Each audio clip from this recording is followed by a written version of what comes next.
온라인 커뮤니티와 SNS가 그야말로 폭발했다. 단 하나의 루머, 국민 남친 김용빈의 MBC 나 혼자 산다 출연설이 대한민국을 집어삼켰다. 이름 섭자만으로도 실시간 트렌드를 뒤흔드는 최정상 톱스타. 그의 사적인 공간이 마침내 드디어 공개된다는 소식에 대중의 상상력은 곱비 풀린 망아지처럼 날뛰기 시작했다. 댓글창은 순식간에 시청자가 먼저 지어올린 가상의 펜트하우스로 도배되었다. 모두가 그린 그림은 명확했다. 서울의 스카이라인을 발 아래에 둔 구름 위에 떠있는 듯한 최고층 펜트하우스. 현관문을 열면 태양처럼 빛나는 거대한 크리스탈 샹들리에가 눈을 멀게 하고 벽면을 가득 채운 하이엔드 오디오에서는 세상의 모든 소음을 지워버릴 듯한 클래식이 흐를 것이다. 드레스룸은 당연히 머리부터 발끝까지 명품 로고가 비명을 지르는 옷들로 가득 찬 백화점 VVIP 라운지를 방불케 하는 공간이어야 했다. 그것이 우리가 상상한, 아니, 우리가 당연하다고 믿었던 톱스타의 삶, 김용빈의 왕국이었다. 그러나 소문이 무르익을수록 제작진으로부터 흘러나온 미스터리한 증언들은 모든 예상을 산산조각 내기 시작했다. 생각보다 훨씬 담백해요. 이 한 문장은 거대한 폭탄이었다. 담백하다. 대한민국 정점에 선 스타의 공간을 표현하기에 이보다 더 이질적인 단어가 있을까? 이 문장 속에 숨겨진 진짜 의미는 방송 카메라가 그의 현관문을 여는 순간 비로소 그 충격적인 실체를 드러냈다. 카메라 앞에 펼쳐진 것은 부의 과시, 성공의 증명 같은 저속한 전시가 아니었다. 그곳엔 번쩍이는 대리석도, 과시적인 예술품도 없었다. 대신 따뜻한 숨결을 내쉬는 듯한 우드톤과 마음의 평화를 가져오는 화이트의 완벽한 조화, 그리고 가장 값비싼 인테리어라는 여백이 공간을 지배하고 있었다. 마치 수십 년의 세월을 품은 유럽의 어느 가정집처럼 모든 가구와 소품에는 주인의 손때와 시간이 정성스럽게 묻어 있었다. 시청자들의 눈을 의심하게 만든 결정적 장면은 바로 거실 벽이었다. 그곳에 걸린 것은 유명 화가의 그림이나 값비싼 오브제가 아니었다. 프레임 여러 개에 나란히 담긴 할머니와 고모의 사진. 새로 산 장식품 대신 선반 위를 지키고 있는 것은 먼지 쌓인 오래된 가족 사진이었다. 그 순간 스튜디오의 MC 전현무와 박나래가 잠시 말을 멈췄다는 후문은 단순한 해프닝이 아니다. 그 정적은 우리 모두가 던졌던 질문이 얼마나 어리석었는지를 깨닫게 하는 가장 강력한 메시지였다. 우리가 궁금해했던 것은 그가 무엇을 샀는가가 아니라 그가 무엇을 지키며 사는가였다는 뼈아픈 진실. 김용빈의 집, 그곳의 중심은 주방도, 소파도, 화려한 뷰도 아니었다. 그것은 바로 기억이었다. 제가 가진 건 다 가족 덕분이에요. 집에서도 늘 같이 있고 싶어서 사진을 걸어두죠. 제작진에게 털어놓았다는 그의 담담한 고백은 그가 무대 밖에서 어떤 심장 박동으로 호흡하는지를 남김없이 보여준다. 이 집은 성공한 남자의 성이 아니라 사랑하는 이들을 영원히 간직하기 위한 따뜻한 신전이었던 것이다. 라이프 스타일은 집보다 더 충격적이다.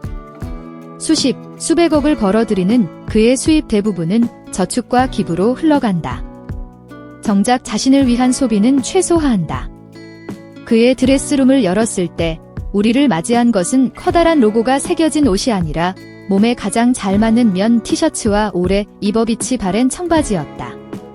아침 식사는 블랙커피 한 잔과 토스트, 제철 과일이면 충분하다는 그의 태도는 과장된 겸손이 아니라 무대 위에서 모든 에너지를 쏟아붓기 위해 스스로 설계한 가장 효율적인 루틴이었다. 전현무가 톱스타가 왜 이렇게 소박하게 살아? 라며 던진 농담이 벽에 걸린 가족 사진과 그의 단단한 생활 리듬 앞에서 숙연한 감동으로 바뀌며 눈시울을 붉혔다는 포인트는 이 모든 서사의 상징이다. 김용빈의 미니멀리즘은 유행을 좇는 취향이 아니라 최고의 퍼포먼스를 위한 치열한 자기관리의 결과물이었다. 무대 위에서 모든 것을 태워버리는 그에게 집은 반드시 고요한 충전소여야만 했고 그 본질을 그는 누구보다 정확히 꿰뚫고 있었던 것이다. 그리고 바로 이 지점에서 우리는 비슷한 맥락의 또 다른 충격적인 집 이야기를 만나게 된다. 바로 가수 진해성의 이야기다. 한 방송에서 공개된 그의 서사의 중심에는 돌아가신 할머니의 방이 있었다. 어느 날 어머니의 다급한 전화 한 통, 큰일 났다. 아버지가 할머니 방을 없앤다 하신다. 그 말은 단순한 방의 소멸이 아니었다. 어린 시절의 온기, 밤마다 들려오던 자장가, 세상의 모든 사랑이 스며들어 있던 시간의 그릇이 통째로 사라진다는 상실의 예고였다. 불안과 절망 속에서 그가 집으로 달려갔을 때 눈앞에 펼쳐진 것은 파괴의 현장이 아니었다. 그것은 놀랍게도 창조와 부활의 현장이었다. 아버지는 방을 덮새는 것이 아니라 더 따뜻하고 아름다운 공간으로 만들고 있었다.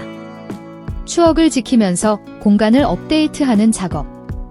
그것은 죽은 자의 방을 산 자의 기억 속에서 영원히 숨쉬게 하려는 살아남은 자의 가장 위대한 리모델링의 윤리였다.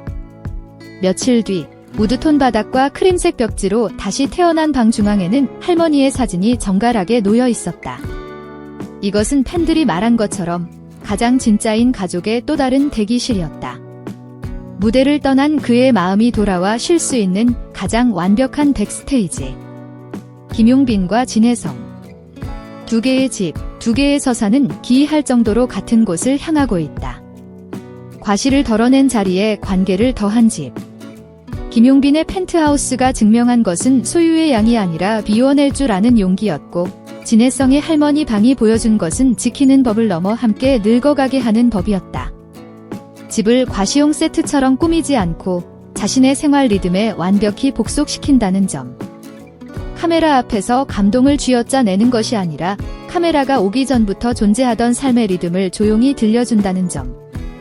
이 무서운 진정성은 단순한 구경을 넘어 시청자들의 삶에 직접적인 참여를 초대한다. 화면 속 디테일을 자신의 하루에 옮겨와 적용하게 만든다.